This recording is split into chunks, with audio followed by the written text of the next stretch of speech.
Hi, me again.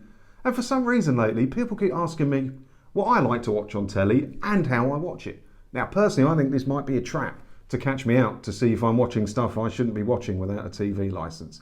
But don't worry, I stick completely by the rules of not having a TV licence, just not always the rules of copyright infringement. So I'm not going to make this video that long because I'm sure it won't be riveting to many of you out there.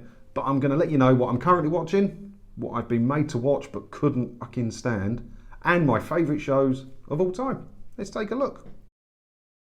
So currently I'm watching a few things. I've got The Widow on Amazon Prime I'm currently watching, mostly because in the thumbnail was Kate Beckinsale, and who wouldn't want to watch her?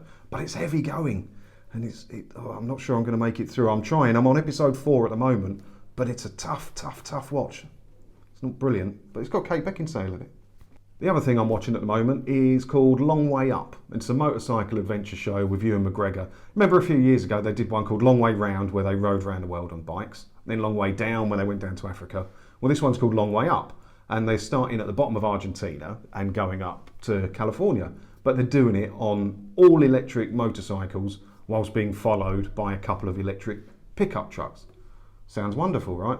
Well, it's ridiculous, frankly. After the first day of riding, they realised that the bikes only have a range of about 70 miles and there's nowhere to charge the things up. So now they have a bloody great big truck follow them with a fucking great big generator on it so they can charge the bikes up whenever they want. Just use proper motorbikes. What's wrong with you people?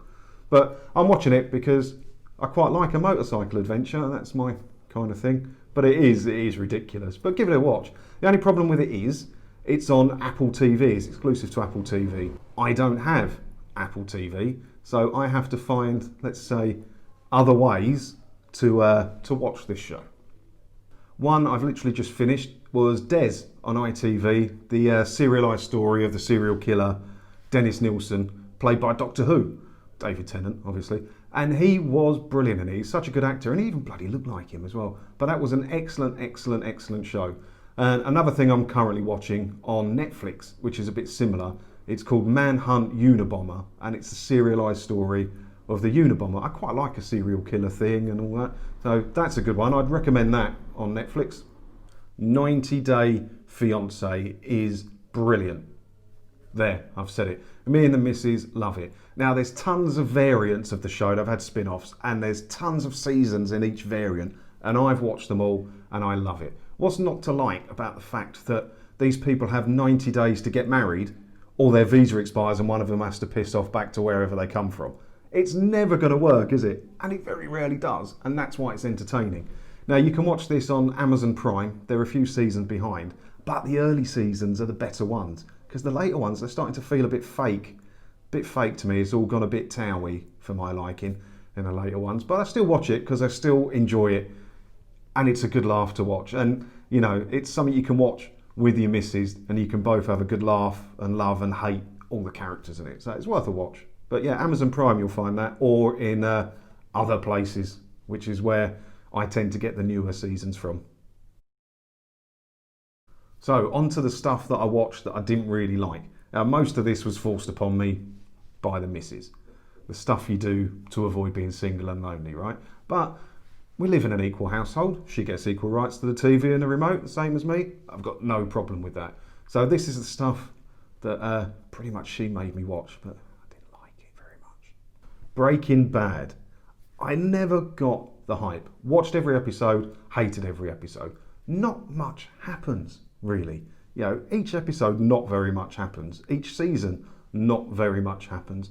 Didn't get it, didn't like it. The only good thing that came from it was the guy in there called Saul Goodman, and they'd done a spin-off for him called Better Call Saul.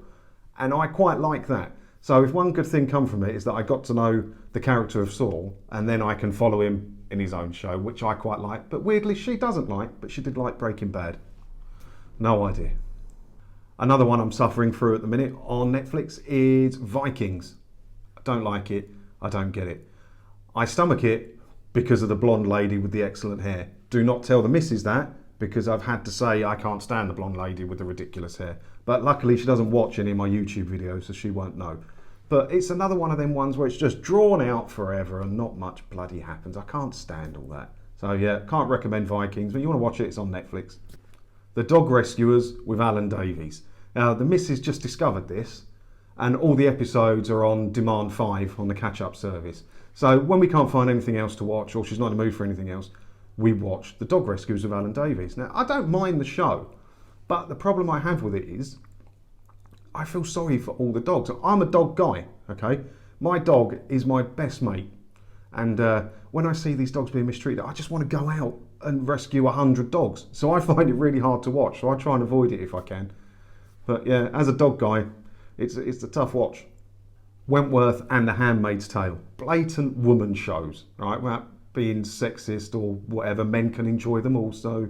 Or non-binaries, whatever you are, you're allowed to enjoy it. But I think it's mostly targeted at women. Now, I can't stand them. But in fairness, I did make her sit through all the episodes of the Grand Tour and all the crap that I watch. So it's only fair that I sit and I have to watch these with her. I think that's very fair. But we did come to an agreement. So during Wentworth and The Handmaid's Tale, I'm allowed all the iPad fiddling time that I like. I thought that was very fair. Because generally when we watch something in the house together, we have a phone fiddling ban and we have to watch the show together and talk about it. So all the iPad time I want, I'll take that to watch some crap on telly. It's awful. They are awful. Another one I was made to watch on Netflix that I wasn't 100% into by the missus, but it was all right. It's called Dirty John. It's 2 seasons and it's a serialised drama of a person who did a murder and the build up to it and what made them do the murder. It's quite interesting, but it's not as punchy as some of the other serialised murder things, especially Des. Des was brilliant. It's all right and I can stomach it, but I wouldn't watch it if it wasn't for her making me watch it. So enough of that rubbish. Let's move on to my favourite stuff of all time. Favourite show of all time? Only Fools and Horses. I don't think I need to explain that one any further, do I? But while we're talking about comedy series, Benidorm. I think Benidorm's brilliant. It's so well written, the characters are so well done, and it's very, very funny. I know it's not to everybody's taste, but it suits my taste perfectly. And I get bonus entertainment from it because the missus comes from the south of Spain. So she can't stand pissed up English people in Benidorm. So I get double entertainment with her tutting and moaning all the way through it. What I think is my absolute favourite comedy series of all time is an oldie but a goodie. And you'll find it on Amazon Prime at the moment. It's called Married with Children. Now it's filmed in the 80s and the 90s. If you've never heard of it, give it a try. You'll find it on Amazon Prime, as I said. Don't start with season 1 because season 1 was a bit wet. It really got good at season 2. And it's just a bloke with his wife. They sort of hate each other, sort of love each other, and all the kids wanted money. And it's just brilliant. Ed O'Neill is an absolute legend in it. If you've never heard of it, go and give it a try. For me, it's one of my favourites of all time because it has good memories. When my dad was alive, I was like 12 or 13, and this show used to be on ITV, I think at about midnight on a Saturday night. And he used to let me stay up late every Saturday night so that me and him could watch it. And I used to look forward to that all week. And I adore this show. So I wholeheartedly recommend it. If you've never heard of it, give season 2 a try, see how you get on. Let me know in the comments below if you have watched it or if you're going to try it and what you think of it. The greatest drama series I've ever watched ever is House.